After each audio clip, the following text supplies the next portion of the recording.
Well, welcome to Ask an Expert to learn about step 3 in the job search process, which is creating a list of employers and pretty much involves making a strategic list of employers that you'd be interested in working for. Don't do anything randomly in the job search. We have a plan and we follow this plan and we have appropriate steps, and you will find success as you do that. Then you next need to know who might hire you. We're going to make a list of employers. Whatever you may be thinking when you apply for a job today, you can be sure that the employer is asking this: can this person add value every hour, every day? Can he or she help our company adapt by not only doing the job today, but also reinventing the job tomorrow? Handshake is kind of like the BYU version of LinkedIn, but it's for college students. Employers are going straight to Handshake when they've got positions and filtering criteria and pulling resumes and outreaching students directly on Handshake. So you want to make sure that you're on Handshake and that your profile is filled out and that your profile has been made public. But Handshake's also a resource for you. You can see what positions are posted on there and what employers are on there. Another resource is Indeed.com. You can find a number, thousands of employers through Indeed.com. Google, you can use Google to find employers. You could go to Wikipedia. You can go to LinkedIn. Companies, have their LinkedIn pages. And then on the right side of LinkedIn pages, you'll see a column called affiliates, and that is a listing of employers that are competitors. We also have a resource called Career Shift. I love to use Career Shift as I'm looking for employers. BYU Connect has jobs that are posted and employers that you can find on there. And then, of course, you can find employers through alumni. You want to look beyond the very well-known companies that everybody else knows about and will be applying for those jobs for.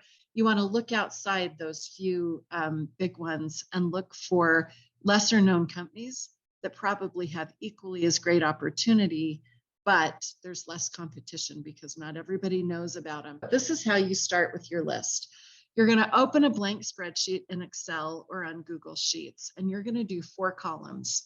One column, you'll type list at the top. Another column will be advocacy at the top. Another column will be motivation. And then you'll have one that says posting. In the list column, you're going to brainstorm at least 10 new employers in each of these 4 categories that I'm going to talk about. And of course, start by just doing a brain dump. Take 5 minutes and just type out and list any employer that you already know of. Then go to these 4 categories: dream employers. Take 10 minutes and brainstorm dream employers. These are employers that you've always aspired to work for. The next thing you're going to do is you're going to think of alumni or affinity employers. You're going to think about and search up companies that employ people just like you. Maybe you'll look up where alumni of your most recent degree work. You can do LinkedIn's custom search interface. You can enter your most recent school into the education search field and then look through organizations that are currently hiring graduates of your program. But if you attend a graduate school, enter the graduate school instead of just Brigham Young University, because it'll be more densely populated with alumni that are relevant to you and what you're looking to do. Your next category of employer that you're going to take 10 minutes now on this category is actively hiring employers. So you want to look up job postings in an online job search engine and add potential employers who are actively advertising positions that would be desirable to you. So the key to this approach is that it limits results to just the companies that are hiring. Now, for trending employers, this is interesting. You're going to take 10 minutes on this one too. So in this list column, you're going to spend, 40, 45 minutes max on making this list. Trending employers, read the news or do whatever regular reading you normally do for fun. for 10 minutes. But anytime you come across a company or an organization that's doing something interesting in the areas you enjoy learning about, you write them down on your list. The thing you want to remember is the less readily apparent the employer is, as in the less well-known it is, the less competition there's likely to be for their position. Resist that urge to research, to do a deep dive of research into a company as you're making this list. The research can come later. So don't waste time on researching at this stage. The research comes later. Okay, your next column on your list is going to be advocate. So what you're going to do for this, you'll go to LinkedIn, you'll put Brigham Young University in the search bar, and it will pull up the BYU alumni page. And then you just simply go to alumni, and in the search bar, you'll type in the company name from your list, and it will pull up if there are alumni there. It might say there's 3, it might say there's 900, whatever it is. If there's any number, you're going to put a Y in that column for yes and move on to the next one. If there aren't alumni there, you'll put an N for no and move on to the next one. So again, no research, just yes or no. The next column on your list is motivation, the M column. This is the most important but most overlooked part of the process, which can be a devastating combination. Start at the top of your list, vertically work your way down the motivation column.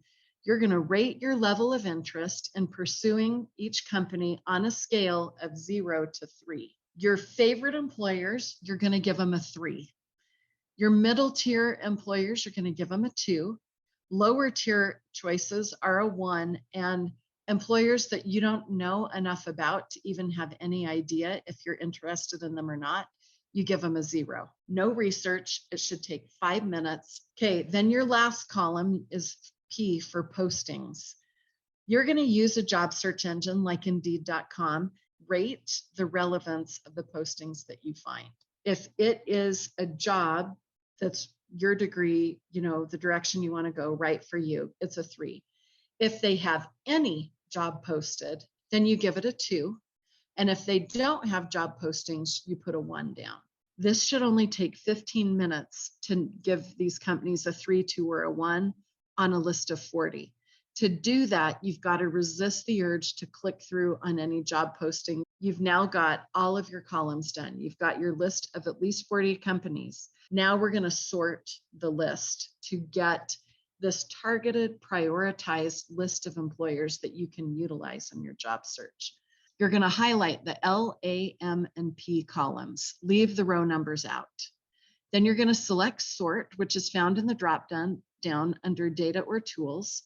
And then this is the criteria you're going to sort by. Your top level priority is going to be the M column, and then you're going to mark that you want it sorted from largest to smallest. Your second level priority is the P column for postings, and you're going to sort largest to smallest. And then your third level priority, the A column, you're going to sort it in reverse alphabetical order. That means that the Y's are going to be above the N. The goal of this list making process that I've just taught you is to give you an ordered list of target employers so that the most promising employers, the most interesting employers, the most important employers to you are listed first. I wanted to share this quote with you from Steve Jobs. He says, "You can't connect the dots looking forward, you can only connect them looking back. So you have to trust that the dots will somehow connect in your future. You have to trust in something, your gut, destiny, life, karma, whatever. This approach has never let me down, and it has made all the difference in my life."